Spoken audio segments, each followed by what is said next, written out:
अच्छा जी, जब तक बाकी सब लोग आते हैं हम लोग जो है गूगल क्लासरूम देख लेते हैं ताकि जिन जिन के क्वेश्चंस हैं वो एड्रेस हो सकें।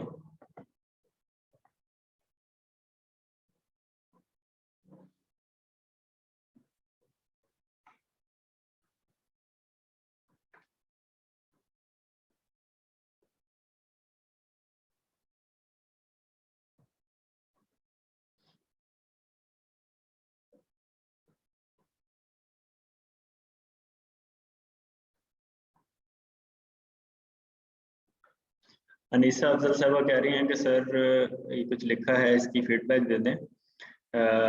Pakistan is a one among few countries.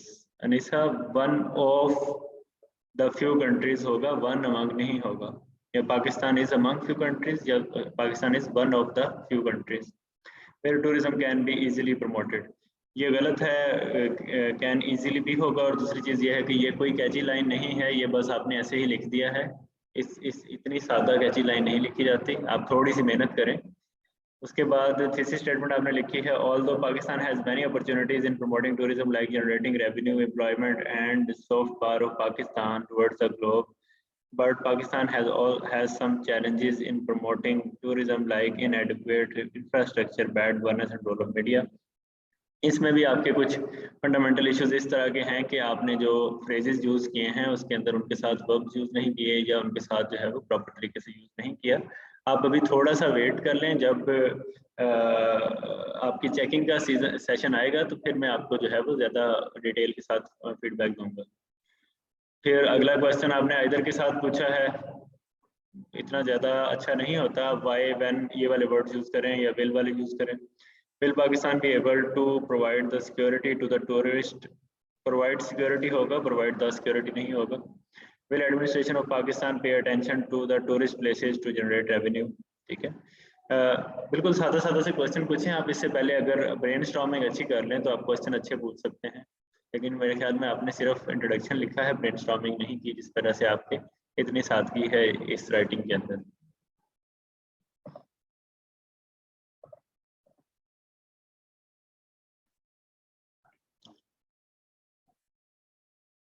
ये जो आपने पैराग्राफ लिखा है इसमें आपका जो प्रीमाइज है, जो थीसिस है, वो तो नजर ही नहीं आ रहा। पहले ही आपने किसी और चीज का हवाला दिया है और वो एक इनकम्प्लीट सा सेंटेंस है। उसके बाद आपने लिखा Pakistan hardly makes a few $100 million annually through the industry, while के बाद कॉमा नहीं आएगा, makes approximately $1 million US dollar with GDP of 1.1, 5.2 and 2.0 respectively. इतने ज्यादा फिगर से एग्जामिनर कंफ्यूज होगा। आप सिंगल सिंगल करें, यूएस मेक्स दिस, बस खत्म करें बात। स्पेन आल्सो मेक्स दिस, इस तरीके से। मालदीव्स, पापुआ न्यू गिनिया और पाकिस्तान जनरेट्स आएगा, जनरेट नहीं आएगा, प्रेजेंट इंडेफिनिट टेंस की गलती है। देयर रेवेन्यू, देयर नहीं आएगा, इट्स आएगा या हर आएगा। From tourism of this only. Anisa, आपके बहुत ज़्यादा गलतियां हैं ग्रामर की। आप अच्छी किताबें पढ़ें पहले, ठीक है। अच्छी किताबें पढ़ने के बाद सिंपल सेंटेंसेस लिखें, लंबे लंबे सेंटेंसेस ना लिखें। और ये सब्जेक्ट, वर्ब, ऑब्जेक्ट, इन सब चीज़ों को आप एक बार ज़रा गो थ्रू करें किसी सादा सी टेंस की बुक से, फिर आप इजीली फिर आगे लिखें। इस तरह से अचानक लिखेंगे तो ये गलतियाँ बहुत ज़्यादा आपकी इस तरीके से पक्की हो जाएंगी, ठीक है। उसके बाद आपने पूछा है catchy line for promoting tourism. God has gifted with enormous natural beauties, कोई कैची लाइन नहीं है ये।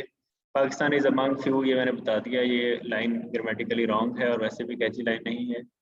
और उससे अगली भी बस मुनासिबी लाइन है, ठीक है। आप लोग जरा भी इस चीज़ को अंडरस्टैंड नहीं कर पा रहे कि कैची लाइन कैसे लिखी जाती है। मैंने पूरा लेक्चर एक जो है वो आपको इस पे दिया है कि आप किस तरीके से सर्च करेंगे या किस तरीके से खुद बनाएंगे। बहरहाल, आप जब रिकॉर्डेड लेक्चर सुनेंगे उसके अंदर मैंने बहुत सारी कैची लाइंस खुद बनाई हैं, उससे आपको आइडिया हो जाएगा कि किस तरीके से बनाई जा सकती है। असद अब्बास साहब कहते हैं कि सर मेरा क्वेश्चन ये है कि जो इंटरनेशनल टॉपिक्स हैं उनका डेटा हम कहाँ से प्रिपेयर करेंगे। जनाब, उनके लिए मैं वीडियोस रिकॉर्ड कर रहा हूँ, वो आपको इंशाल्लाह 21 जुलाई से मिलना स्टार्ट हो जाएंगे। उसमें इंटरनेशनल पॉलिटिक्स के ऊपर मैंने अच्छा खासा जो है वो लंबी वीडियो बनाई हुई है। यही सवाल उन्होंने रिपीट करके पूछा है टॉपिक के साथ, ठीक है। ये भी हम इस पे भी वीडियो मैं बना रहा हूँ, आज ही मैंने रिकॉर्ड की है। उसके बाद असद अब्बास साहिब ने पूछा है कि जो नेशनल इश्यूज होते हैं जैसे कि water crisis, causes of bad governance, ये वो, इसको हमें इजीली बुक से भी मिल जाते हैं, बट जो इंटरनेशनल टॉपिक्स होते हैं वो नहीं मिलते। तो असद आपने एक ही क्वेश्चन 3 डिफरेंट पोस्ट के अंदर किया है, आप ज़रा थोड़ा सा ऑर्गेनाइज करना सीखें और एक जगह पर ही एक क्वेश्चन किया करें ताकि जो है आपकी बात समझ में लगे अगले बंदे को। ठीक है, तो अनीसा अफजल और बाकी सब लोग जो हैं, आप लोग चेकिंग के लिए, एवेल्यूएशन के टाइम का वेट करें जो कि अगस्त में होगा, अभी नहीं होगा। अभी आप अपने तौर के ऊपर प्रैक्टिस करें। इस फोरम पे सिर्फ क्वेश्चंस पूछा करें और वो भी वेल ऑर्गेनाइज्ड क्वेश्चन पूछा करें ताकि ज़्यादा टाइम ना लगे डिस्कस करते हुए। अच्छा जी, अब अगर किसी का वैसे कोई क्वेश्चन है तो वो हैंड रेज करे, हम एक दो क्वेश्चन जो है वो वॉइस पे ले लेते हैं।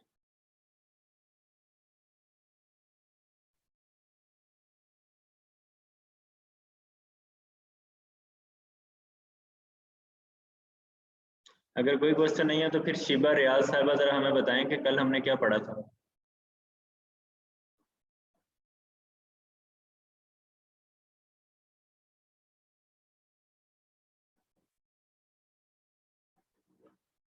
आई थिंक शिबा रियाज जो हैं वो क्लास में नहीं है, ऐसा ही है।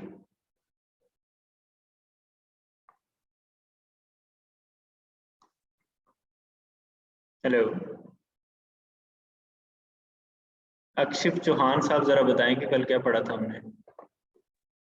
सर मैं कल पास नहीं था रेस का कनेक्शन के इशू की वजह से, तो मुझे नहीं पता, रिकॉर्डेड लेक्चर भी नहीं था आया। अच्छा जी, सगीर साहब बताएं कि कल क्या पढ़ा था।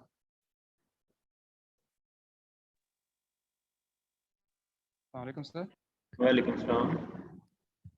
सर हमने कल पढ़ा थीसिस स्टेटमेंट के बारे में और आपने मुख्तलिफ तरीके बताए थे थीसिस स्टेटमेंट बनाने के। उसके अलावा आपने बताया था कि क्वेश्चन जो रेज करने हैं उनके बारे में बताया था। तो सगीर, मैंने किसी टेंस की कैद रखी थी कि आप इसी टेंस के अंदर या इसी पैसिव वॉइस या एक्टिव वॉइस के अंदर ही थीसिस स्टेटमेंट बनाएंगे। सर टेंस की सर प्रेजेंट में शायद था, बताया था हाउ के बाद इज लगाना, जैसे हेल्पिंग वर्ब। नहीं, थीसिस स्टेटमेंट में कौन सा हाउ लगेगा। मैंने ये कहा था कि थीसिस स्टेटमेंट आप अपनी आसानी से जो आपको अच्छा लगेगा उस तरीके से बनाएंगे, आप किसी भी इस चक्कर में नहीं पड़ेंगे कि इस टेंस में होनी चाहिए उस टेंस में होनी चाहिए। ठीक है, जी जी, थैंक यू सर। और थीसिस स्टेटमेंट बनाने के लिए पहले आप उसका छोटा सा जो है वो अगर सैंपल बना लें, this this and G this, sir. This and this लगाकर, और उसके बाद उसके अंदर पॉइंट्स फिल कर दें तो आपको इजी हो जाएगा बनाना। ठीक है, जी जी सर। चलें जी, थैंक यू सबीर। अच्छा जी, आज हमने दो काम करने हैं। एक तो हमने देखना है कि हम दरमियान में क्या लिखेंगे थीसिस स्टेटमेंट के बाद और क्वेश्चंस रेज करने से पहले, और दूसरी चीज़ हमने देखनी है कि सजेशंस कैसे दी जाती हैं, कंक्लूजन कैसे किया जाता है किसी ऐसे का या किसी चीज़ का। ये दो तीन चीज़ें हमने देखनी है। ये इसमें सजेशंस वाली चीज़ ज़्यादा इंपॉर्टेंट है, बाकी जो दो चीज़ें हैं वो ऐसा चीज़ें इंपॉर्टेंट नहीं है, वो ईजी सी हैं। ठीक है, पहले हम जो है वो अपना थर्ड पार्ट कर लेते हैं, अंडरस्टैंडिंग ऑफ द टॉपिक।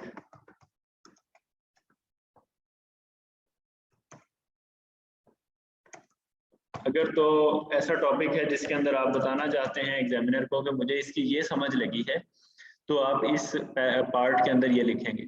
ये जो आपकी इंट्रोडक्शन होगा उसमें तीसरे नंबर पे आएगा। ठीक है, अगर आप भूल गए हैं कि हम किस तरीके से इंट्रोडक्शन लिखते थे, तो उसके 4 पार्ट्स हमने बनाए थे। पहला पार्ट जो था वो कैची लाइन थी, दूसरा पार्ट थीसिस स्टेटमेंट थी, तीसरा part understanding of topic, currency of topic था, और चौथा पार्ट क्वेश्चंस रेज करने थे। लेकिन ये सारे पार्ट्स जो हैं ये एक कंटिन्यूस पैराग्राफ में ऐसे लिखे जाएंगे कि पता ही नहीं चलेगा कि ये एक ही पैराग्राफ है या 4 डिफरेंट हिस्सों में बटा हुआ है। आपने अपनी आसानी के लिए 4 डिफरेंट हिस्से करने हैं, ठीक है, लेकिन वैसे नहीं करना है। तो उसके बाद जो है हम जो है हमारा ये वाला पार्ट रह गया था अंडरस्टैंडिंग ऑफ टॉपिक।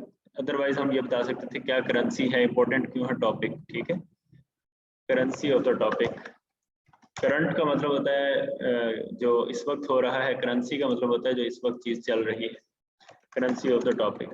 ठीक है, अगर या तो हम अंडरस्टैंडिंग ऑफ द टॉपिक बता सकते हैं या करेंसी ऑफ द टॉपिक बता सकते हैं, या हम ओवरव्यू दे सकते हैं। ठीक है, या हम हिस्टोरिकल बैकग्राउंड बता सकते हैं, लेकिन इतना ज़्यादा नहीं। तो ये 3-4 चीज़ें जो हैं ये हम इसके अंदर करते हैं। ये कोई रॉकेट साइंस नहीं है, इसके अंदर सिर्फ गप्पें लगानी होती हैं। इंट्रोडक्शन के अंदर कैची लाइन लिखना, थीसिस स्टेटमेंट बनाना, क्वेश्चंस रेज करना इंपॉर्टेंट है। उसके दरमियान उस पैराग्राफ का पेट भरने के लिए आप जनरल बातें कर सकते हैं। अगर आप टॉपिक के बारे में बताना चाहते हैं कि आपको क्या समझ आई तो आप बता सकते हैं। मिसाल के तौर पे democracy in Pakistan hopes and hurdles कोई ऐसा टॉपिक नहीं है जिसको समझना मुश्किल हो, ठीक है। तो आप जो है वो इसके अंदर अंडरस्टैंडिंग ऑफ टॉपिक ना भी लिखें तो चल जाएगा। इसकी जगह आप करेंसी ऑफ टॉपिक लिख दें कि डेमोक्रेसी क्यों इंपॉर्टेंट है पाकिस्तान के लिए, ठीक है। या फिर आप उसका ओवरव्यू दे दें कि डेमोक्रेसी इन पाकिस्तान की सिचुएशन क्या है, या उसका हिस्टोरिकल बैकग्राउंड दे दें, लेकिन अंडरस्टैंडिंग ऑफ टॉपिक इसकी ज़रूरत नहीं है। लेकिन कुछ टॉपिक्स ऐसे होते हैं जिसके अंदर अंडरस्टैंडिंग ऑफ द टॉपिक देना बड़ा इंपॉर्टेंट होता है। जैसे real development should transform people's life and it should not be जो है अपना it is not about numbers और डेटा, ठीक है। इस तरह के टॉपिक्स हैं तो इसके अंदर आप थोड़ी सी तमहीद बांध सकते हैं कि क्यों ऐसा है, ये क्या वजह है। या इसके अलावा एक एक ऐसे है जेंडर इक्वालिटी अब पॉपुलर स्लोगन। इसकी 2 फॉर्म्स निकल सकती हैं। एक ये फॉर्म निकल सकती है कि जेंडर इक्वालिटी जो है वो होनी चाहिए और ये लोगों में बात मशहूर हो चुकी है कि जेंडर इक्वालिटी होनी चाहिए।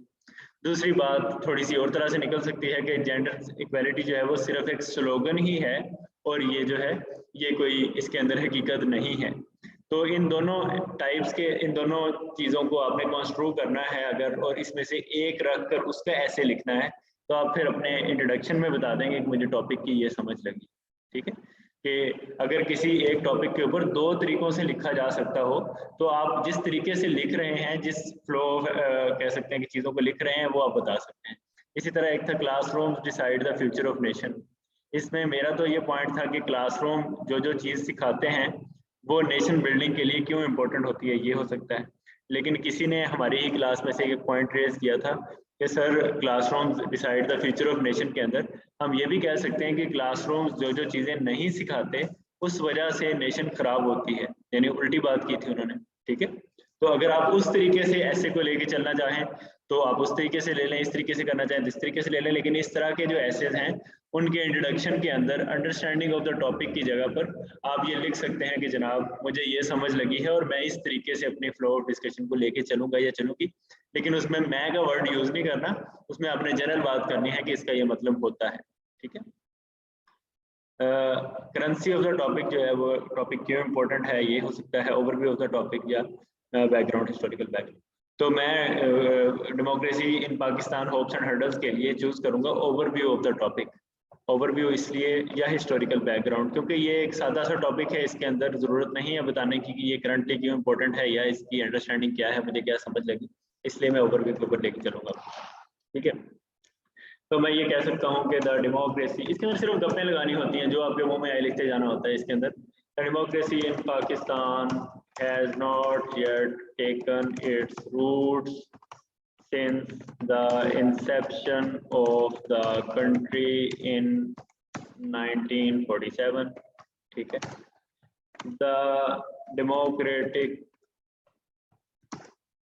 soul of the country has been marred by frequent martial laws, dictatorship,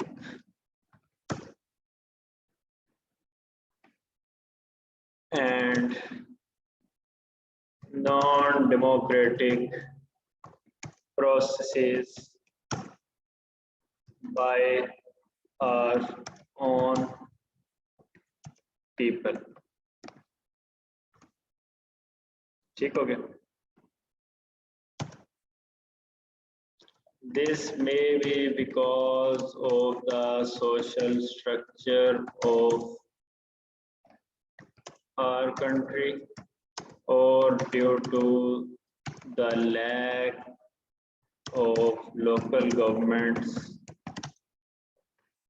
ठीक हो गया। तो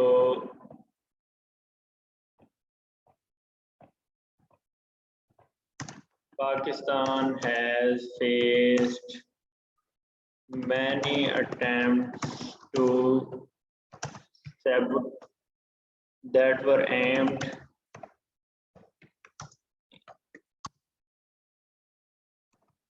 at sabotaging the democratic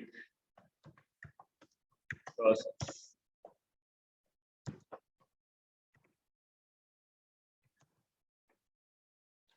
ये वाला जुमला आप मिलिट्री मार्शल लॉ की जगह पे अगर लिख दें तो बहुत ज़्यादा जो है ज़्यादा बेहतर हो जाएगा। ठीक है,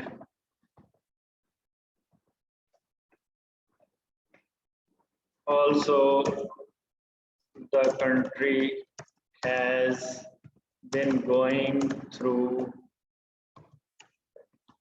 a number of experiences that seem to be promising for the future of democracy. These hopes keep the country alive and are enough to counter the hurdles of democracy in Pakistan. ठीक है जी, 5-7 जुमले लिखने थे, 6 जुमले हो गए, काफ़ी हैं। देखिए इसके अंदर लगाई हैं सिर्फ गप्पें, ठीक है, लेकिन बात की है हमने ओवरव्यू ऑफ द टॉपिक, उसमें थोड़ी सी हिस्ट्री मिक्स कर दी है, ठीक है, और इस तरीके के साथ। ठीक है, अब हम अपने इंट्रोडक्शन को इकट्ठा कर लेते हैं, सारी कैची लाइन को, सारी चीज़ों को इकट्ठा कर लेते हैं, फुल इंट्रोडक्शन। ठीक है, इसके अंदर तीसरे वाली चीज़ ये हो गई, चौथे वाले क्वेश्चंस रेज किए थे उनको उठा के ले आते हैं इधर।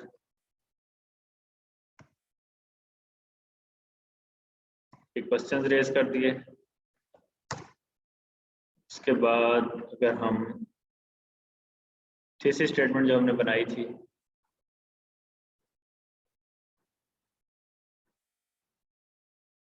ये वाली,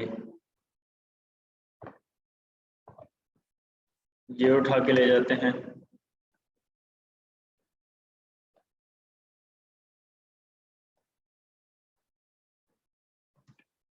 और उससे पहले जो कैची लाइन थी वो आई थिंक मैंने लिखी थी यहाँ या नहीं लिखी थी, नहीं लिखी थी, तो मैं वो लिख देता हूँ जो कैची लाइन मैंने डेमोक्रेसी के लिए सोची हुई थी, जो मैंने अपने एग्जाम में भी लिखी। ठीक है, वो मैंने ऐसे लिखी कि EM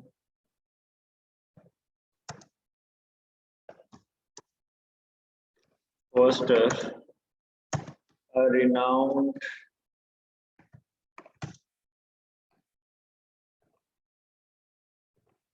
English novelist and essayist, once commented, "Two cheers for democracy, one for the diversity it brings, and the other for the कौन सा था, इधर से देख लेते हैं हम इंटरनेट से, 2 cheers for democracy."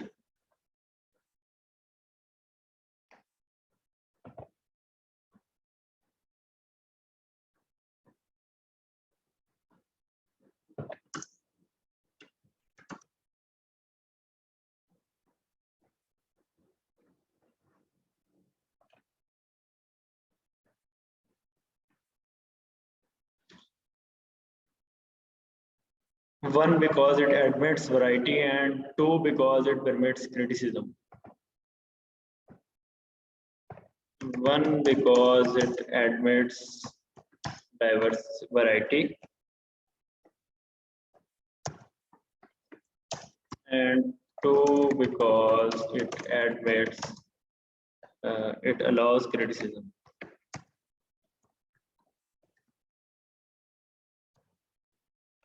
ठीक है जी, स्पेलिंग्स का बेड़ा गर्क हो गया टाइपिंग के अंदर, ये हम सही कर लेते हैं।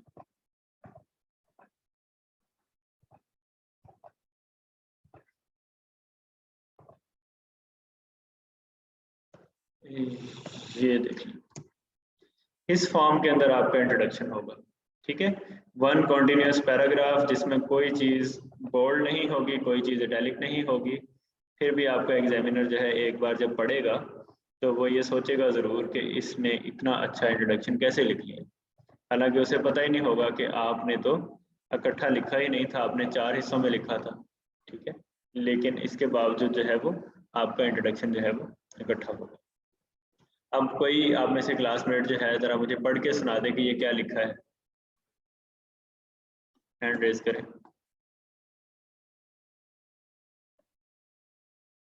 जी कुत्सिया, आप ज़रा एक एक लाइनें पढ़ें, फिर मैं पूछूंगा कि क्या लिखा है असल में। E.M. Forster, a renowned English novelist and essayist, once commented, 2 cheers for democracy, 1 because it admits variety and 2 because it allows criticism. Although feudalism, colonial legacy and... कुत्सिया ये क्या था, पहले हमने क्या बात की थी?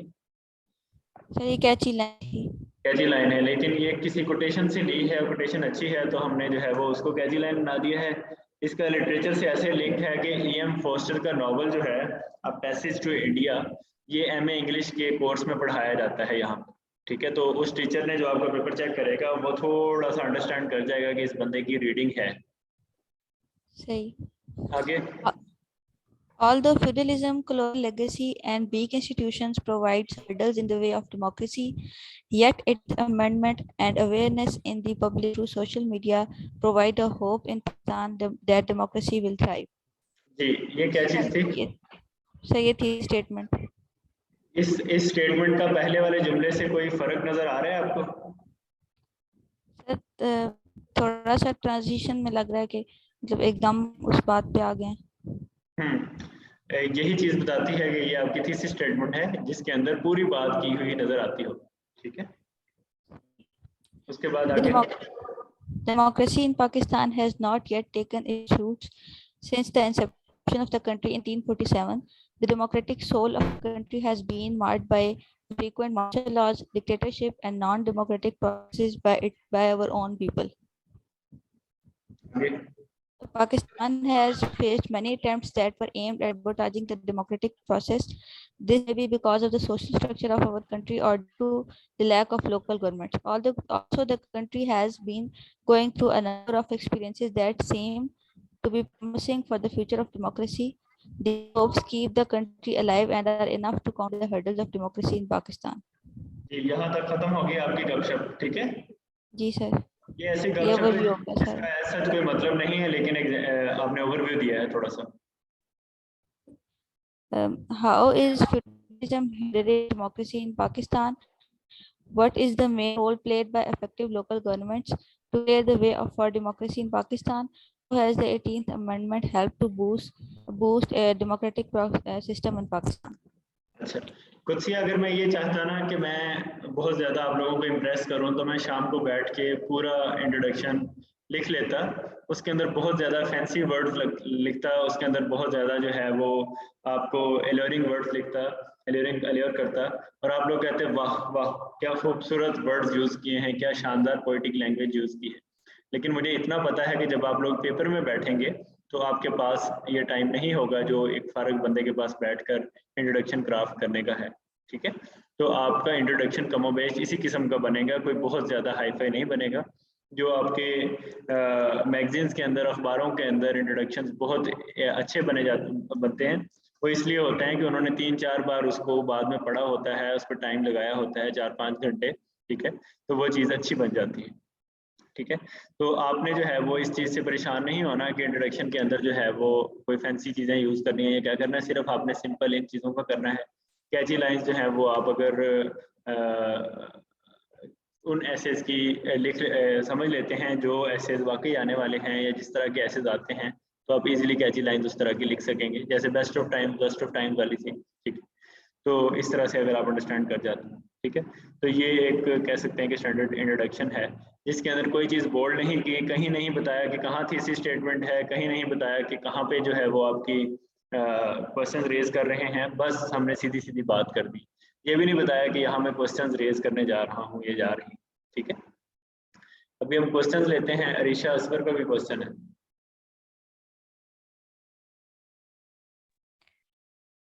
अस्सलाम वालेकुम। जी सर मेरा क्वेश्चन है कि हम जब इन चीज़ों को अलग अलग लिखेंगे तो इनमें कोहेरेंस या इस टाइप की डिसकंटिन्यूटी फील नहीं होगी? अलग अलग लिखेंगे नहीं, मैंने कब कहा आपने अलग लिखना है। आपने तो इन चीज़ों को इंट्रोडक्शन लिखते हुए जहन में रखना है कि ये ऐसे ऐसे करने में, ओके ठीक है। अलग अलग तो मैंने आपको पढ़ाने के लिए लिखा था। ओके। अच्छा जी, उसके बाद कुदसिया का क्या क्वेश्चन है? सर एक ये जो 8th नंबर पे लाइन है जिसमें ये लिखा हुआ है और ऑन पीपल, तो सर यहाँ पे ये इट्स नहीं होना चाहिए स्टेट के लिए डेमोक्रेटिक इट्स करते हैं ज़्यादा फॉर्मल होगा। थैंक यू, आपने ये चीज़ निकाली, गलती निकाली। इट्स करेंगे तो और ज़्यादा सर फॉर्मल। और सर दूसरा क्वेश्चन मेरा ये है कि जहाँ पे ये अब खत्म हो रहा है वहां से जब हमने क्वेश्चन स्टार्ट किया तो ये बिल्कुल अब्रप्ट सा चेंज नहीं, मतलब हम नहीं, क्वेश्चंस ऐसी किस तरह ऐसी जाएं? ऐसी कोई बात नहीं है। इंट्रोडक्शन पढ़ते हुए जो एग्जामिनर होता है वो इन चीज़ों के लिए तैयार होता है, ठीक है। ठीक है सर, थैंक यू। तो इसका मसला नहीं है। अब अब्रप्ट चीज़ें जो हैं वो आप देखेंगे अपने पैराग्राफ्स के अंदर। इंट्रोडक्शन के अंदर एग्जामिनर तैयार होता है कि इसके अंदर इस तरह से इंटेंडिंग लाइंस आपने लिखनी होती है। समर का क्या क्वेश्चन है?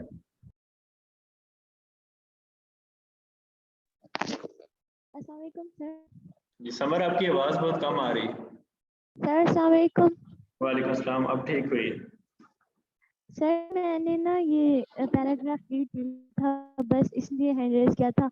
और उसके बाद जो है ना मैंने ये भी पूछना है कि मतलब कि हमने कैची लाइन भी लिखी थी, स्टेटमेंट भी दिया, ओवरव्यू भी दे दिया, मतलब फिर भी उसके बाद हमारा पैराग्राफ जो है ना नॉर्मल है ना।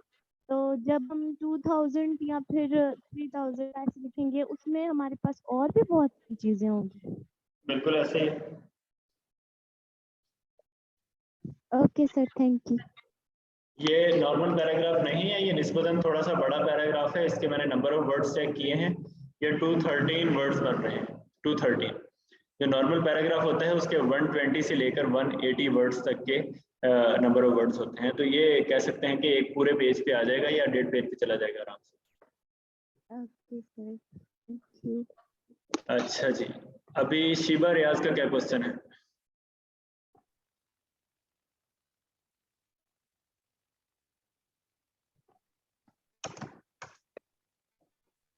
जी शिबा, आपका माइक ऑन हो गया लेकिन आवाज नहीं आ रही।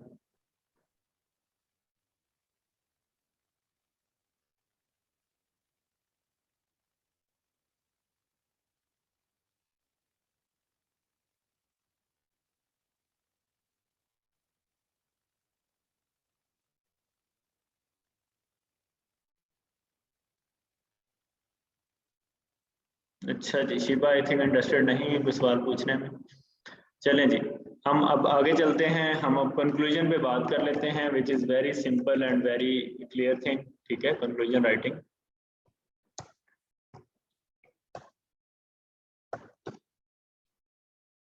कंक्लूजन का एक ही असूल है, ठीक है। और वो असूल ये है कि there will be no new thing in conclusion. कोई नई चीज़ नहीं लिखेंगे, ठीक है। इसके अंदर आपने रिपीट करनी होती है चीज़। नॉर्मली राइटिंग के अंदर ये चीज़ें डिस्करेज की जाती हैं कि आप बहुत ज़्यादा रिपीट करें, लेकिन कंक्लूजन होता ही इसलिए है कि इसके अंदर पिछली बातें रिपीट करके कंक्लूड कर दिया जाए। आपने कोई नया आर्गूमेंट, कोई नया डेटा, कोई फैक्ट एंड फिगर, कोई नया वाकया, कोई नई केस स्टडी, कुछ नहीं कंक्लूजन में लिखना, ठीक है। फिर लिखना क्या है आपने लिखना है पहली लाइन आपने लिखनी है, rephrase your thesis statement in 1 to 3 sentences. लाजमी नहीं है कि आप थीसिस स्टेटमेंट पूरा सेंटेंस ही रिफ्रेज करें, आप उसको 3 हिस्सों में तोड़कर भी बात कर सकते हैं। एक हिस्से में भी कर सकते हैं, 2 में भी कर सकते हैं, 3 में भी कर सकते हैं। तो आप अपने थीसिस स्टेटमेंट को रीफ्रेज कर देंगे। सेकंड नंबर पे क्या लिखना है, right 5 to 6 main arguments in other words. ठीक है, ये वही वाली चीजें होंगी जैसे हमने कहा था खाना अच्छा है, एम्बियंस अच्छी है, ये सारे डिफरेंट पैराग्राफ्स लिखे थे। तो ये वाले पैराग्राफ्स की जो प्रीमाइस होगा उसको अपने अदर वर्ड्स के अंदर जो है वो रिपीट कर देना है, मोटे मोटे पॉइंट्स। ठीक है, उसके बाद आपने right 1 to 2 suggestions if you have written an essay, और एंड आपने करना है conclude the essay on a positive note or a prayer or a positive note और अ प्रेयर, इस तरह से करना। ठीक है, मिसाल के तौर पे after all we have to live in this country and we have to make it better. फर्ज करें गुड गवर्नेंस का है या कुछ है, बी की वजह कह सकते हैं कि this is the country all Pakistanis have to live in।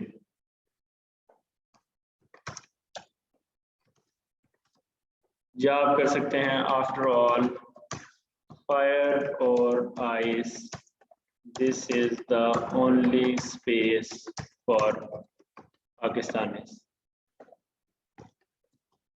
या मे अल्लाह ब्लेस दिस कंट्री।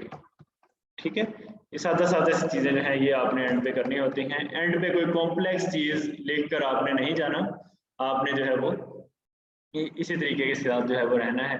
ठीक है, सादा सादा सी बातें करनी है और पॉजिटिव नोट के ऊपर आपने बात करनी है। ठीक है, ना हो तो ना लिखें, कोई और बात ना हो तो ना लिखें, लेकिन ये है कि एब्रप्टली आपने एंड नहीं करना।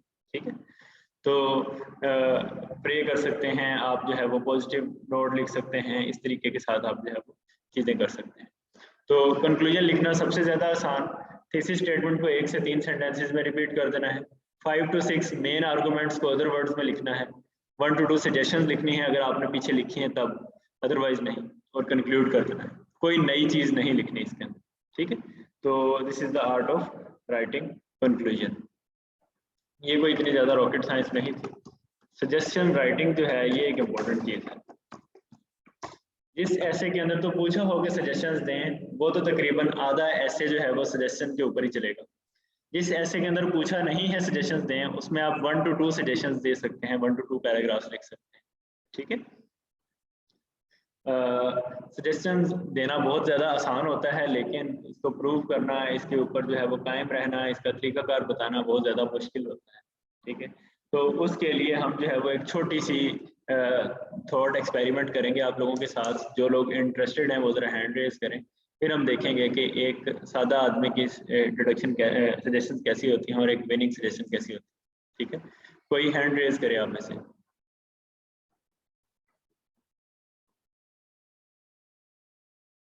जी, मुहिबा सजाद साहबा खातून हैं, वो ज़रा माइक ऑन करें।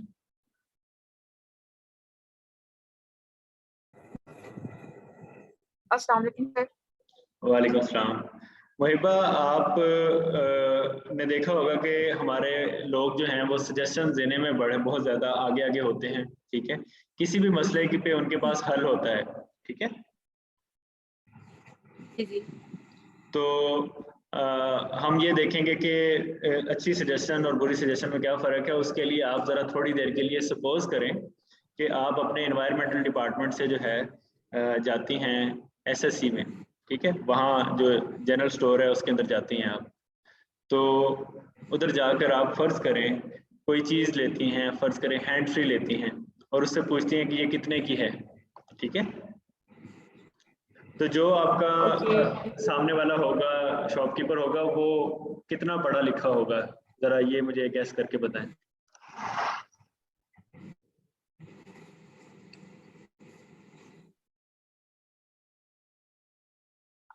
मैट्रिक और इंटर।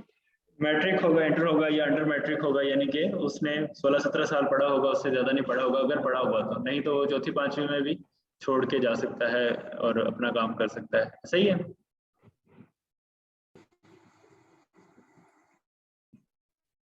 महिबा ऐसा ही है?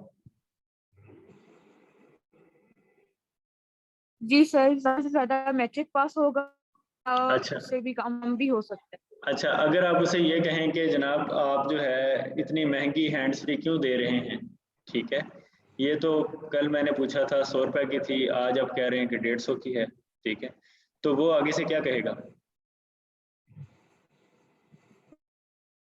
Market, according to the market rate, कल मार्केट में इतना था और आज इतना है, अगर उसका थोड़ा आइडिया। वो कहेगा कि महंगाई हो गई है। सही है? जी जी। अच्छा, इसमें ना आप अपना नॉलेज ऐड ना करें, सिर्फ उसके पॉइंट से देखें कि वो क्या क्या बात कर सकता है, तो वो ये कहेगा कि महंगाई हो गई है। सही है? जी जी सर। अच्छा, अगर ऐसा है तो फिर आप उससे कहेंगे कि अच्छा महंगाई हो गई है तो किसने की है, तो वो किसको इल्जाम ठहराएगा? गवर्नमेंट को। गवर्नमेंट को वो कहेगा कि गवर्नमेंट ने महंगाई कर दी है। ऐसे ही? जी सर। अच्छा, और आप अगर उसे कहें कि अच्छा गवर्नमेंट ने कैसे की है, तो वो आगे क्या बातें करेगा कि वो पैसे कहाँ गए जिस जो असल में हैंड्स फ्री की कीमत बढ़ा के लिए गए हैं?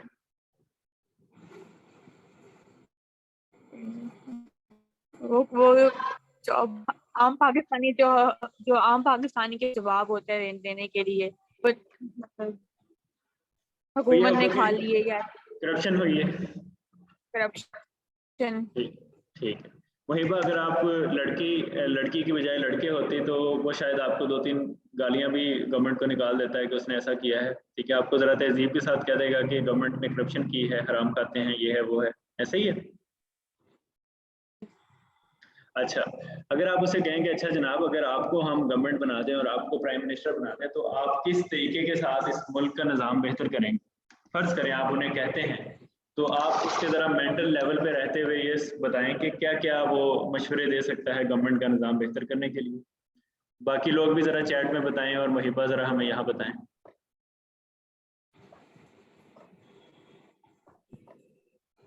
वो कहेगा कि जो हुकूमत की प्रॉपर्टी है वो पाकिस्तान पे इन्वेस्ट करे, जो पैसे वो करप्शन पे खर्च कर रहे हैं या जिससे अपनी प्रॉपर्टी बना रहे हैं। मजहर हुसैन साहब ने इसको जरा बेहतर तरीके से जवाब दिया है, उन्होंने ये कहा है कि सब करप्ट लोगों को फांसी दे दी जाए।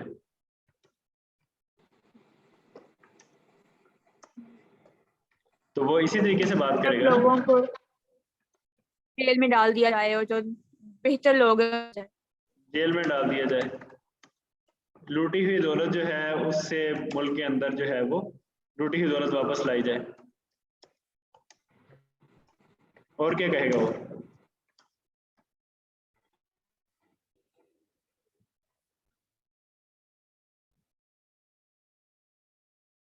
बालाज ने कहा है कि इंस्टीट्यूशनल रिफॉर्म्स लाएं। बालाज वो इतना पढ़ा लिखा बंदा नहीं है, वो अपने हिसाब से बात करेगा कि क्या क्या करना है, ठीक है।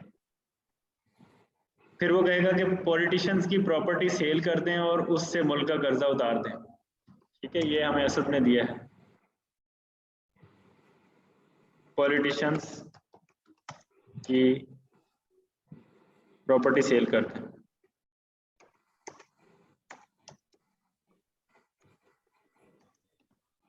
उसके अलावा वो क्या कहेगा? वो कहेगा कि पेट्रोल और आटा तो सस्ता करे ना, ठीक है।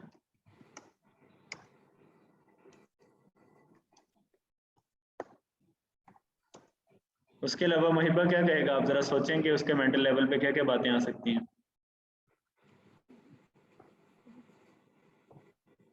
बिजली महंगी हो गई है और तो वो कैसे बिजली सस्ती करेगा? उसके पास क्या तरीकाकार होगा?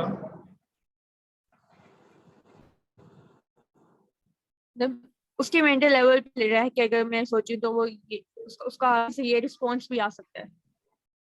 क्या आ सकता है?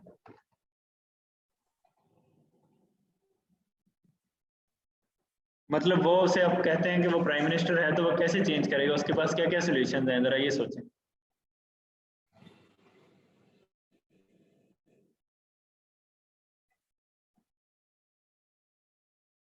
आई थिंक मुहिबा ने कभी ऐसा थॉट एक्सपेरिमेंट किया ही नहीं शायद। और आप में से जो है वो कौन हैंड रेज करना चाहेगा? ये असद साहब है, ये जरा बताएं। अस्सलाम वालेकुम सर। जी वालेकुम अस्सलाम। जी सर, सबसे पहले तो मेंटल जो उसका माइंड होगा वो उस चीज से सबसे ज्यादा गौर करेगा जिससे वो खुद परेशान होगा। जी जैसे वो डेली लाइफ रूटीन के ऊपर सबसे ज्यादा नहीं आने में जो हमारी पुलिस है उससे परेशान होगा, बोलेगा पुलिस के अंदर मैं चीज लेकर आऊंगा, उस होगा। असद आपकी आवाज बिल्कुल नहीं आ रही, पुलिस को क्या करेंगे? सर वो पुलिस को चेंज करने की बात कर रहे हैं ना कि ये पुलिस वालों को मैं चेंज करूंगा ताकि इनके चेंज करने से जो करप्ट लोग होंगे वो लोग खत्म होंगे। अच्छा, असद वो ये भी कहेगा कि पाकिस्तान में अगर इस्लामी निज़ाम ले आया जाए तो फिर शायद पाकिस्तान का निज़ाम सही हो जाए। सर बिल्कुल वो कहेगा ये बात, लेकिन सबसे पहले वो बिल्कुल कहेगा सर ये बात, इस्लामिक निज़ाम को लेकर आना लाजमी है। अच्छा, फिर वो ये भी कहेगा कि जो है अगर सूद खत्म कर दिया जाए तो उससे मुल्क के सारे मसले हल हो जाएंगे। बिल्कुल सर, वो नहीं सर, वो कहेगा सूद खत्म कर दें तो ये हो जाएगा, बिल्कुल कहेगा ना, कर दें तो निज़ाम ठीक हो जाएगा। लेकिन सर अगर आजकल एक नॉर्मल पर चीज के ऊपर सोचता नहीं है। अच्छा, उसके अलावा वो ये भी कहेगा कि जो अमीर लोग हैं उनसे ज़बरदस्ती प्रॉपर्टी ले ली जाए, ठीक है, और वो गरीबों में तकसीम कर दी जाए, जैसे रॉबिन हुड करता था, जैसे जग्गा डाकू करता था। बिल्कुल ऐसे ही है। ठीक है, तो वो कहेगा कि तो हमारा पॉइंट में नहीं आ जाएगा, पॉलिटिशियंस की प्रॉपर्टी उतारते नहीं आ जाएगा। बिल्कुल, अमीरों से भी और उनसे पॉलिटिशियन से भी सबसे पैसे ले लिए जाएंगे और गरीबों में तकसीम किए जाएंगे। ठीक है जी सर जी। तो इस किस्म ये जरूर कहेगा, इसके बाद वो ये जरूर कहेगा कि ट्रांसपोर्टेशन का जो बिल्कुल फ्री किया जाए ताकि लोगों को उनकी ट्रैवलिंग वगैरह में आसानी हो, मेडिकल उसको फ्री। बिल्कुल बिल्कुल। तो असद जरा दोबारा अब आप जरा थोड़े से खुले जहन के साथ सोचें कि क्या सब करप्ट लोगों को फांसी देने से मसले हल हो जाएंगे? सर बिल्कुल भी नहीं। अच्छा, जेल में डाल देने से मसले हल हो जाएंगे? जिनके ऊपर इल्जाम है नहीं, जिनके ऊपर करेक्ट इल्जाम है ना उनको डालने नहीं, लेकिन असद उससे मसले हल हो जाएंगे या उससे मुल्क का निज़ाम जो है वो, क्या उससे हमारे पास कॉम्पिटेंट लोग आने लग जाएंगे गवर्नमेंट में या नहीं सर, अच्छा, इतना ज्यादा फर्क नहीं पड़ेगा। अच्छा, क्या लूटी हुई दौलत वापस आ सकती है मुल्क के अंदर? ये सर बिल्कुल इसके ऊपर अमल किया जा सकता है। लेकिन हमारे एक पॉलिटिशियन ने नारा लगाया था कि मैं लूटी हुई दौलत जो है तकरीबन 200 अरब डॉलर है वो मैं लेके आऊंगा पाकिस्तान। वो 3.5 साल तक कोशिश करते रहे लेकिन आज तक वो वापस नहीं आए पैसे। बिल्कुल सर ऐसी है, लेकिन सर इफेक्ट पड़ सकता है अगर हम लोग एक प्रॉपर चैनल के ऊपर लेके चला जाए तो, यानी कि जो लोग हैं जिन्होंने सारे काम किए हैं उनके ऊपर प्रॉपर केस बनाकर उनको कोई भी रियायत ना दी जाए, जैसे रियायत दे दी गई, इनको रियायत ना दी जाती तो होली ये काम हो सकता है। तो क्या ये हाईली इम्प्रैक्टिकेबल नहीं है? असल में ऐसा हो सकता है, मतलब अगर किया जाए तो जल्दी हो सकती है। हमारे हिसाब बहुत मुश्किल है। अच्छा, ये बताएं कि पॉलिटिशियंस की प्रॉपर्टी सेल की जा सकती है और उससे हमारा कर्जा उतर जाएगा? सर पॉलिटिशियंस की प्रॉपर्टी को तो गवर्नमेंट खुद भी कोई फैसला नहीं ले सकती जब तक सुप्रीम कोर्ट के ऊपर कोई पिटीशन न दे दे। अच्छा, ये भी एक तरह से मुश्किल काम है। अच्छा, उसके बाद पेट्रोल और आटा सस्ता करना जो है उससे क्या मसले हल हो जाएंगे? फर्ज करें पेट्रोल हमें 10 रुपए लीटर मिलने लग जाता है और आटा जो है वो 2 रुपए का मन आटा मिलने लग जाता है, तो क्या उससे पाकिस्तान की गवर्नेंस, पुलिस का निज़ाम, डिफरेंट चीज़ें सही हो जाएंगी या बिल्कुल भी नहीं, या किसान जो है वो खुदकुशी करने लग जाएंगे? किसान को पहले तो किसान भी खुदकुशी करने देंगे, फिर हमारी अपनी जो इकोनॉमी है वो भी करप्ट हो जाएगी अगर हम खाली आवाम को अगर तो गवर्नमेंट अपने पल्ले से पैसे लगाना शुरू कर दे आटे की कीमत पे, किसान से 1000 रुपए में खरीदे और बाकी 998 रुपीज़ जो हैं वो पल्ले से लगाए और 2 रुपए जो है वो लोगों से ले, तो किसान तो कोई चीज़ नहीं उगाएंगे। वो कहेंगे कि हमें तो इतने ही पैसे मिल रहे हैं, हम ज़्यादा उगाएं कम उगाएं, हमें तो गवर्नमेंट इतने ही पैसे देने, और लोग भी आटे को ज़ाया करेंगे और फ़ायदा भी कोई नहीं होगा शायद पाकिस्तान के अंदर जो है वो, और ज़्यादा निज़ाम बिगड़ जाए। अच्छा जी, तो उसके बाद इस्लामी निज़ाम लाने से क्या मुल्क के सारे मसले हल हो जाएंगे या उसके बाद भी हमें कुछ एफर्ट्स करनी पड़ेंगे? सर उसके बाद हमें एफर्ट्स करनी पड़ेंगी, जाहिर सी बात है, जो हमें फॉरेन कंट्रीज के साथ चलना है, हर अच्छा। चीज़ को देखा जाएगा।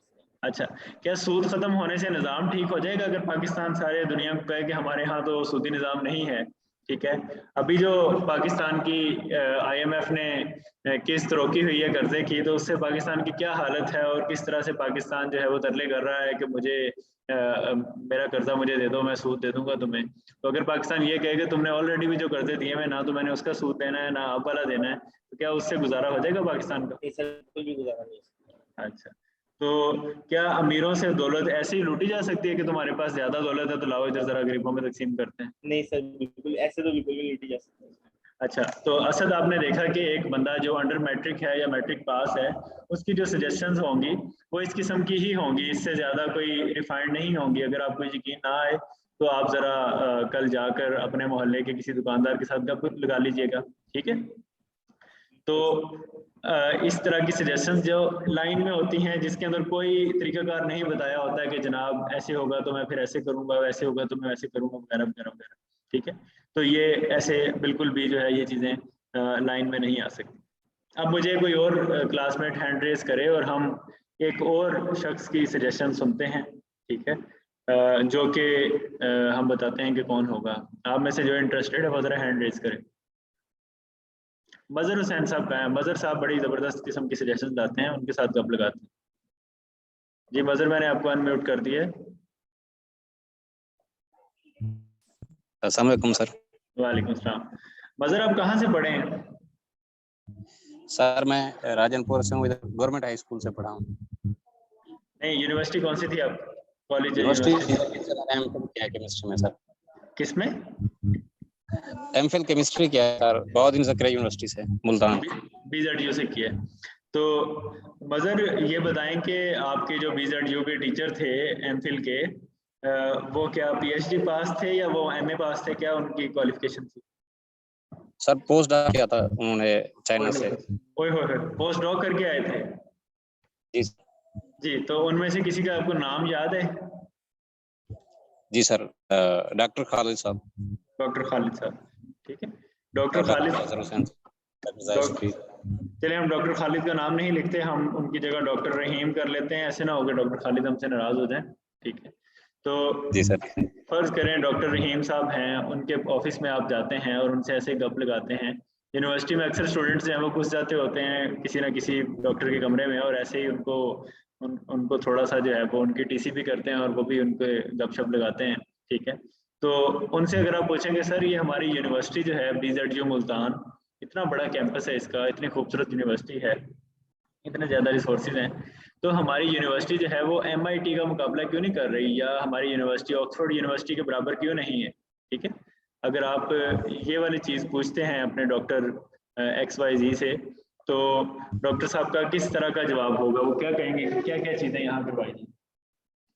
सर ये डिस्कशन होती थी। पहली बात तो ये थी कि यूनिवर्सिटी को जो मिलते हैं मतलब BZU को वो कम है, और दूसरी बात ये थी जो इनके पास इक्विपमेंट है, मेन जो टूल्स हैं वहाँ बैटरी में वो ज़्यादा अपडेटेड भी नहीं है। जो मॉडर्न टेक्निक्स चाहिए थी कैरेक्टराइजेशन के लिए, आइडेंटिफिकेशन के लिए, वो सारी हमारे पास अवेलेबल नहीं। हमें कैरेक्टराइजेशन के लिए बाहर भेजना पड़ता था या किसी अब्रॉड कंट्री में भेजना पड़ता था या दूसरी यूनिवर्सिटी में। तो इस ये होगी कि वो बताएंगे फंड्स कम है यहाँ पर। जी, हमारे डॉक्टर यूनिवर्सिटी इसलिए तरक्की नहीं कर रही क्योंकि यहाँ के ऊपर फंड्स कम है। जी सर। और वो ये भी कहेंगे कि गवर्नमेंट को चाहिए कि ज्यादा फंड दें, गवर्नमेंट के पास बहुत ज्यादा पैसा है, हमें नहीं देते सिर्फ। जी सर, मतलब वो दूसरा ये भी मसला होता था कि जो काबिल लोग हैं वो टॉप पर नहीं हैं, मतलब वो डिसीजन मेकिंग में इन्वॉल्व नहीं, और लोग फैसले कर रहे हैं, ऐसे ये गिला अक्सर होता था सर का। बिल्कुल, हमारे यूनिवर्सिटी के प्रोफेसर्स का दूसरा बड़ा जो इशू होता है, दूसरा नहीं बल्कि सबसे बड़ा यही इशू होता है कि वो VC नहीं बन सकते, ठीक है? तो जी सर, वो VC नहीं बन सकते, उन्हें एक तो इस चीज़ का दुख होता है, दूसरा ये मसला होता है कि वो फिर VC के करीब होने की भी कोशिश करते हैं और VC को उल्टे सीधे मशवरे भी देते रहते हैं, ठीक है? नतीजतन 8-10 प्रोफेसर ऐसे होते हैं जो VC के बहुत ही ज़्यादा करीब होते हैं, रोज़ शाम को उसके ऑफिस में बैठे होते हैं देर तक, रात तक, ठीक है? और सारे काम उन्हीं को दिए जाते हैं, तुम डायरेक्टर स्टूडेंट्स बन जाओ, तुम ये बन जाओ, तुम वो बन जाओ। लेकिन ये है कि उन्हें पता है कि वो वीसी नहीं बन सकते, और जब पीछे से वो बात करते हैं तो वो कहते हैं कि जनाब देखें वीसी हमारा नहीं है ना, इसलिए यूनिवर्सिटी तरक्की नहीं कर रही। ठीक है जी सर। अच्छा, और कोई आपके जो हैं वो प्रोफेसर वो क्या मशवरा देंगे कि कैसे यूनिवर्सिटी को बेहतर बनाया जा सकता है? सर यही मैं दूसरा के सर ये कहते थे कि जो स्टूडेंट्स हैं वो भी सही तरीके से रिसर्च नहीं करते, मतलब काम नहीं करते, ऐसे आ जाते हैं कि हमें डिग्री मिल जाए। अगर इंस्टीट्यूट भी चेंज किया जाए, कोई हम प्रोडक्टिव रिसर्च पेश करें तो शायद इस तरह से भी फंड्स बढ़ सकते हैं, फंड ज्यादा हो सकते हैं यूनिवर्सिटी की। बिल्कुल मदर, ये तीसरा बड़ा शिकवा होता है कि स्टूडेंट्स जो हैं वो हमारे काबू में क्यों नहीं आते। ठीक है जी। अच्छा, तो चौथा बड़ा शिकवा क्या होगा या क्या तरीकाकार होगा उनके ख्याल में कि वो यूनिवर्सिटी को बड़ी यूनिवर्सिटी बना दें रिजल्ट? यही होगा सर कि सर उनको ज्यादा फंड्स दिए जाएं, और जो फैसला करना हो कि मतलब फंड्स एलोकेशन का वो प्रोफेसर्स खुद करें, या जो चांसलर होते हैं, गवर्नर या ये पॉलिटिकल लोग होते हैं, खासतौर पर जो मतलब प्रोफेसर्स को वहाँ पर वो लगाते हैं यूनिवर्सिटी, वो भी कोई पढ़े लिखे लोग ही फैसला करें, सियासी बंदे ना फैसला करें, तो इस तरह से चेंजेस आ सकते हैं, पॉजिटिव चेंजेस। तो कुल मिला के मदर जो है हमारे यूनिवर्सिटी के जो प्रोफेसर साहब होंगे वो फंड्स की बात करेंगे, फंड्स नहीं देती हमें गवर्नमेंट। ठीक है, वो ये बात कहेंगे कि हमारा वीसी क्यों नहीं लगता, वो ये कहेंगे कि हमारे स्टूडेंट क्यों नहीं पढ़ते। ठीक है जी सर। लेकिन वो ये बातें कभी नहीं करेंगे कि उनके करने वाले कौन से काम हैं जो वो कर सकते हैं लेकिन करते नहीं हैं। जी सर, वो हमारे सामने तो बिल्कुल नहीं करेंगे, वो कभी भी ये बात नहीं करेंगे। राबिया ने ये कहा है कि पब्लिकेशन इंक्रीज करें, तो जनाब पब्लिकेशन करने के तो हमारी यूनिवर्सिटी के लोग मास्टर होते हैं, वो तो कट कॉपी पेस्ट करते हैं, काफ़ी सारे प्रोफेसर भी करते हैं। तो लेकिन मसला ये होता है कि वो फिर पकड़े जाते हैं और बड़ी बदनामी भी होती है। तो ये चीज़ें जो हैं ये इस तरीके के साथ आपको वो हमारे जो यूनिवर्सिटी के प्रोफेसर होंगे वो ये बात नहीं करेंगे। ठीक है सर। अब तो 10-15 हज़ार में नाम बिकते हैं कि आपने रिसर्च में कौन सा लिखवाना है, फर्स्ट ऑथर या सेकंड ऑथर, इस तरह से उसके सकते हैं। जी बिल्कुल। फिर कुछ ऐसा भी होगा कि जो स्टूडेंट अच्छे काम करने वाले होंगे, टीचर की ये कोशिश होगी कि प्रिंसिपल ऑथर का नाम उनका आए, ना कि टीचर का आए, ना कि स्टूडेंट का आए। ऐसा भी है? जी सर, ये भी मसला होता है बिल्कुल। अच्छा, तो जो हमने देखा कि फर्ज करें एक बंदा जो है वो अंडर मैट्रिक है, एक बंदा जो है वो पोस्ट डॉक्टरेट कर रहा है, लेकिन उन दोनों के जो मशवरे हैं वो कमोबेश एक जैसे ही हैं। एक के थोड़े से पढ़े लिखे मशवरे हैं, एक के थोड़े से अनपढ़ मशवरे हैं, लेकिन कुल मिला के वो ऐसे मशवरे हैं जो उसकी ज़ात को फ़ायदा दे रहे हैं, एक चीज़। और दूसरा ये कि वो ऐसे मशवरे हैं जिसके ऊपर पूरा लाहे अमल, पूरा तरीकाकार के कैसे होगा, उसको कहाँ से आएंगे, फंड्स कहाँ से आएंगे, वो बिल्कुल भी उसके ऊपर कोई बात करने को तैयार नहीं होती। हमारे CSS के जो एग्जाम के अंदर बहुत सारे स्टूडेंट्स जाते हैं, वो भी यही काम करते हैं। अनफॉर्चुनेटली वो सारे इस तरह के मशवरे देते हैं जो उनको लग रहा होता है कि ये भी हो जाना चाहिए, ये भी हो जाना चाहिए, ये भी हो जाना चाहिए। नतीजतन क्या होता है कि वो एक पैराग्राफ के अंदर 8-10 सॉल्यूशंस सजेस्ट कर देते हैं। मिसाल के तौर पे funding should be increased, infrastructure should be improved, research paper should be increased, और ये और वो वगैरह वगैरह वगैरह। आप लोग भी अब तक यही करते रहे होंगे। आपको अगर कहा जाए कि सजेशंस का पैराग्राफ लिखा जाए तो आप लोग ठा करके जो है वो 8-10 सजेशन इकट्ठी लिख देंगे, कुछ नहीं सोचेंगे कि इसका क्या करना है। लेकिन मसला ये है कि आपने जो अब इम्तहान देना है वो इम्तहान आपको डिसीजन मेकिंग पे लेके जाएगा, वो आपको ऐसी पोजीशंस पे लेके जाएगा जहां आपने अपने डिसीजन देना होगा, अपना सजेशंस देना होगा जो किसी और का डिसीजन बन जाएगा, या फिर आपने अपना ही डिसीजन करना होगा। ठीक है, आप किसी डिस्ट्रिक्ट के DC लग सकते हैं, डायरेक्टली आप AC भी लग सकते हैं, ASP लग सकते हैं, आप इनकम टैक्स में जा सकते हैं, रेलवेज में जा सकते हैं। जिस भी शोबे में आप जाएंगे वहाँ आप ऐसी पोजीशन पे होंगे जहाँ आपने फ़ौरन जो है वो डिसीजन करना होगा, और आपको चैलेंजेस काफ़ी सारे आएंगे, लेकिन आपने उन चैलेंजेस के लिए हल निकालने होंगे। ये नहीं करना होगा कि ये भी कर लिया जाए, ये भी कर लिया जाए और ये भी कर लिया जाए। आपने ये बात करनी है कि इस वक्त कौन सा काम किया जा सकता है। इस वक्त आप असिस्टेंट कमिश्नर कराची हैं, तो आप किस तरीके से बारिश के पानी के ऊपर काबू पा सकते हैं, नाले को बचा सकते हैं ओवर फ्लडिंग होने से। अगर आप आज़ाद कश्मीर में हैं और ज़ल्ज़ला आ गया है तो आप ये नहीं कहेंगे कि फंडिंग कम है, बजट कम है, मैं नहीं कुछ करूँगा। आपने देखना है कि किस तरीके से अवेलेबल रिसोर्सेज से आपने काम करना है। तो अगर आपकी सजेशंस जो हैं वो इस तरह की होंगी जो एग्जामिनर जो है वो इनको सोचेगा देखेगा तो वो फौरन समझ जाएगा कि इस बंदे ने मेहनत की हुई है, ठीक है। तो वो आपको जो है महसूस कर लेगा कि ये वो बंदा है जिसे अगर हम रख लेते हैं CSS के अंदर तो ये ज़्यादा मेहनत की ज़रूरत नहीं पड़ेगी, ये पहले से सीखा हुआ है, इसे काम करना आता है, ये ऐसे ही रोने नहीं रोता, ये बताता है कि प्रैक्टिकली कैसे होगा, ठीक है। और दूसरी तरफ अगर आप रोने रोएंगे 10-12 सजेशंस इकट्ठी दे देंगे, एग्जामिनर कहेगा कि इस बंदे को ज़रा एक और चक्कर लगवाते हैं, इसकी सजेशंस कोई अच्छी नहीं है, इसको हम थोड़ा सा जो है वो मज़ीद मेहनत पे लगाते हैं। तो आपने जब भी सजेशंस देनी है तो उसका गोल्डन रूल ये है, वो सबसे गोल्डन रूल ये है कि right only one suggestion in one paragraph.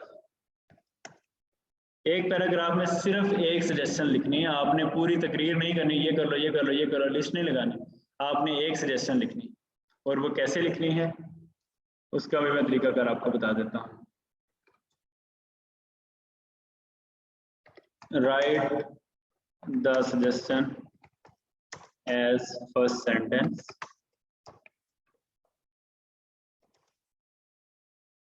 write what needs to be done in order to implement this suggestion। उसके बाद क्या होगा, write what can be done at federal level or provincial level and at local level। उसके बाद क्या होगा, explore the funding mechanism of the suggestion। अगर आप कहते हैं ये कर लो तो उसके पैसे कहाँ से आएंगे, ये भी आपका काम है बताना कि यहाँ से पैसे ले दो, वहां से पैसे ले दो, ये कर लो वो कर लो, ठीक है। Explore the stakeholders that can help monetarily और अदरवाइज फॉर दिस, कह सकते हैं कि इम्प्लीमेंटेशन, ठीक है। Right what different pillars of state can do to implement और फैसिलिटेट दिस सजेशन, ठीक है। एक सजेशन होगी, उसका आपने पूरा हलवा बनाना है, एग्जामिनर को प्लेट में रख के देना है कि ये काम करना है तो ऐसे ऐसे करो, मेरे ख्याल में ये किया जा सकता है। इसमें बहुत सारी आप ऐसी भी चीज़ें करेंगे जो शायद काबिल ना हो, लेकिन आपने अपनी तरफ से पूरी कोशिश करनी है कि नेशनल लेवल पे ये करो, प्रोविंशियल पे ये करो, लोकल पे ये करो, पैसा यहाँ से लाओ, स्टेक होल्डर्स ये होंगे, कानून अगर बनाना है तो लेजिस्लेचर को इन्वॉल्व करो, अगर कानून की तशरीह चाहिए तो जुडिशरी को इन्वॉल्व करो, अगर इम्प्लीमेंट करना है तो एग्जीक्यूटिव को इन्वॉल्व करो, ये अदारा इन्वॉल्व के लिए काम आ सकता है, इस तरीके के साथ इसको इम्प्लीमेंट करो। एक सजेशन देंगे एक पैराग्राफ के अंदर, पूरा प्रोसेस लिखेंगे जितना आप लिख सकेंगे। ये भी एक सिर्फ प्रैक्टिस की गेम है, आपको सारी चीज़ों का पता है, आपको पता है कि मीडिया को कंट्रोल जो है वो पैमरा करता है, आपको पता है कि डेमोक्रेसी की एजुकेशन देने के लिए हम कौन कौन से चैनल्स को यूज़ कर सकते हैं, आपको ये पता है कि फॉरेन फंडिंग कहाँ कहाँ से मिलती है, कौन कौन से इदारे हैं, आपको ये भी पता है कि कोई कानून ना हो तो लेजिस्लेचर के अंदर बनाया जाता है, ये भी पता है कि कानून की तशरीह करवानी हो तो वो फिर जुडिशरी के पास जाया जाता है, ठीक है। काफ़ी सारी चीज़ें आपको पता है, थोड़ी सी चीज़ें प्रैक्टिस से पता हो जाएंगी, मजीद पढ़ने से पता चल जाएंगी, लेकिन आपकी सजेशन ऐसी हो कि आपको एग्जामिनर जब पढ़े तो वो कहे कि नहीं यही बंदा है जो CSS करने के अहल, और इस बंदे को हम रख लेते हैं।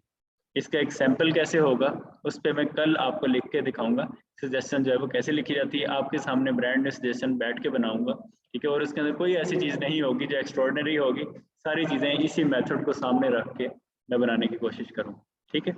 आज के लेक्चर से रिलेटेड अगर आपको कोई क्वेश्चन हो तो आप पूछें।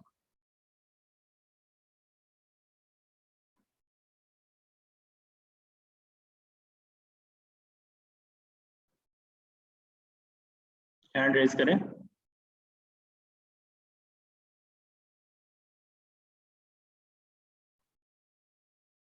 कोई क्वेश्चन नहीं है तो लेक्चर को हम यहाँ एंड करते हैं। इंशाल्लाह हम जो है वो कल मिलेंगे और आगे जो है वो सजेशन लिखेंगे और उसके बाद हम देखेंगे कि ऐसे के अंदर फ्लो कैसे बनाया जाता है। अल्लाह।